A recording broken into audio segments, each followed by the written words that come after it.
Ce message aujourd'hui se veut une bonne nouvelle. Vous êtes aimés de toute éternité. Ce n'est pas moi qui le dis, c'est le Dieu très haut, le Créateur, votre Dieu, qui vous le dit aujourd'hui.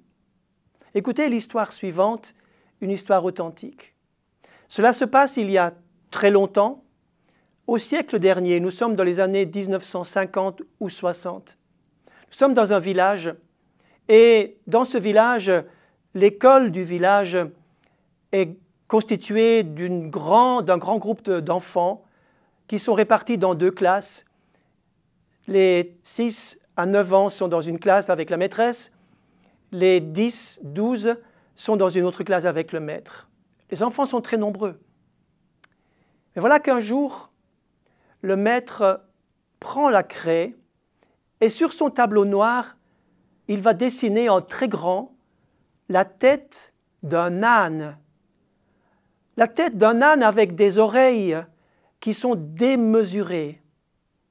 Les enfants regardent l'image, regardent le tableau, ne disent rien et s'interrogent et se disent « mais que va-t-il se passer ?» Ensuite, le maître d'école va pointer avec son doigt un enfant qui a 10 ans. Et il va lui demander de venir devant.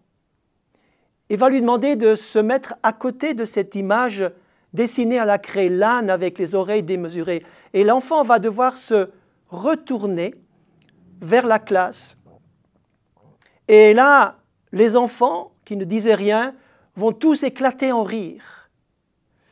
Et cet enfant qui est à côté de cette figure qui est ridiculisée, qui est humiliée publiquement, va baisser les regards, va rougir et va se trouver tellement mal parce qu'il est dénoncé publiquement comme étant un âne, un incapable.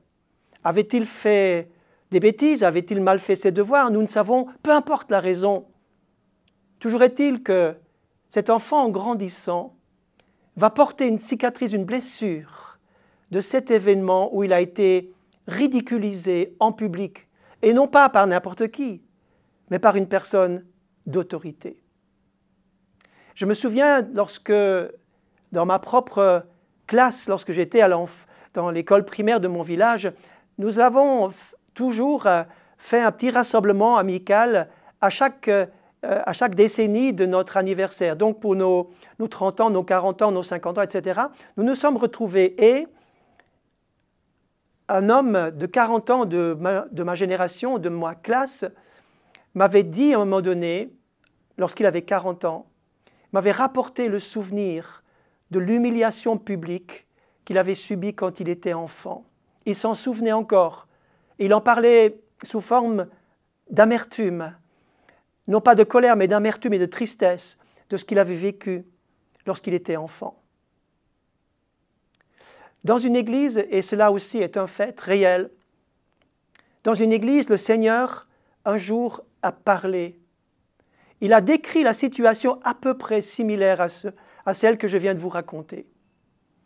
Et le Seigneur va dire dans cette parole inspirée que lorsque tu étais ridiculisé, humilié en public, il y avait quelqu'un qui était là.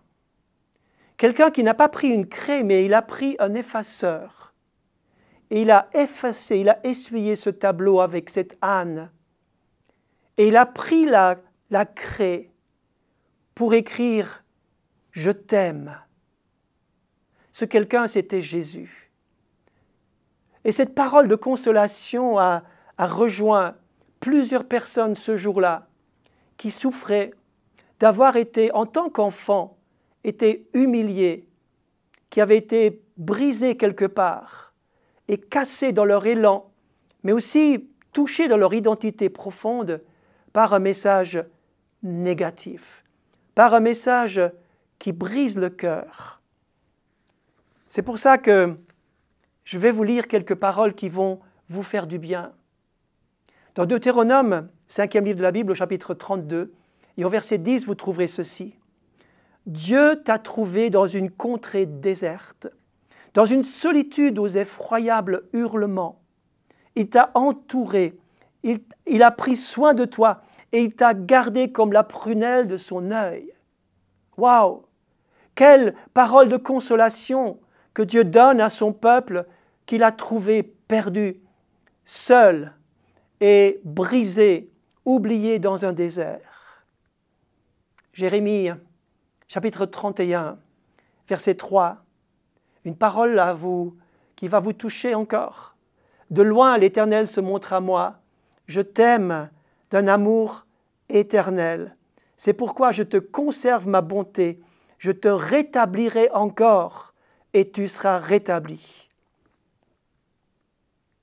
Car, voyez-vous, le fait que Dieu nous dit « Je t'aime », d'ailleurs c'est le plus grand des messages bibliques, c'est Dieu est amour, Dieu t'aime, qui que tu sois et quoi que tu aies fait, Dieu t'aime. Son amour est un amour éternel, tu es aimé de toute éternité. Et cet amour va être source de consolation, de réconfort et de guérison. C'est un mot de guérison qui, j'espère, vous remplira aujourd'hui, vous touchera jusqu'au tréfonds de vous-même. Vous êtes aimé, que cet amour de Dieu vous guérisse de toutes les blessures.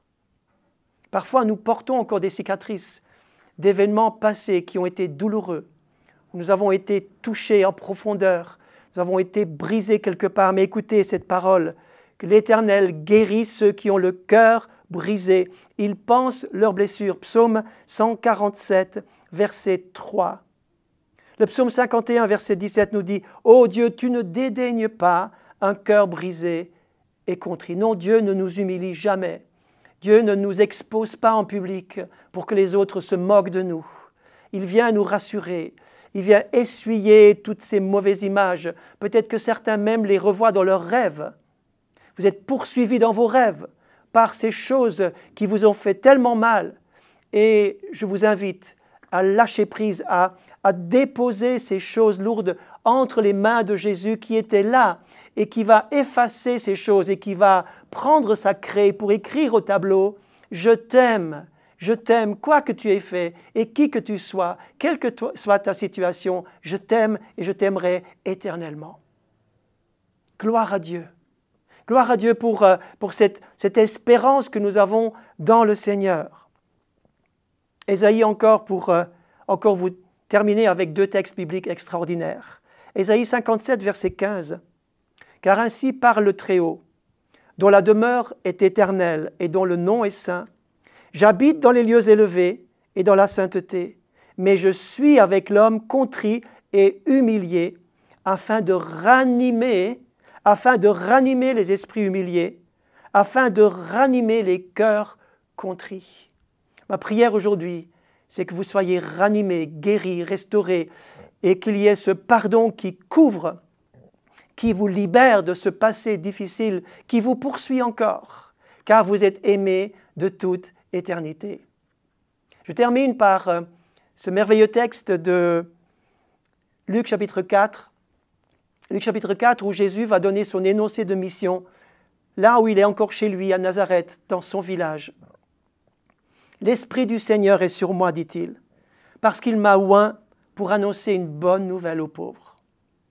Il m'a envoyé pour guérir ceux qui ont le cœur brisé, pour proclamer aux captifs la délivrance et aux aveugles le recouvrement de la vue, pour renvoyer libres les opprimés. » C'est pour ça que Jésus est venu. C'est pour ça que Jésus est là aujourd'hui. Et c'est pour ça qu'il vient vers vous alors que vous m'écoutez. C'est pour ça qu'il vient vers vous en cet instant même et que vous l'accueillez pour qu'il guérisse, qu'il libère, qu'il ouvre les yeux et qu'il vous donne une nouvelle liberté. Car le passé, les choses anciennes sont passées, toutes choses deviendront nouvelles. Que Dieu vous bénisse. Non, vous n'êtes plus exposés pour être la risée et dans la défaite. Vous êtes là pour être encouragé, pour être remis en mouvement, pour être béni et pour être utile dans votre vie, car votre vie compte, car c'est pour un temps comme celui-ci que vous êtes là où vous en êtes. Que Dieu vous bénisse et merci de m'avoir suivi pour ce message de 10 minutes.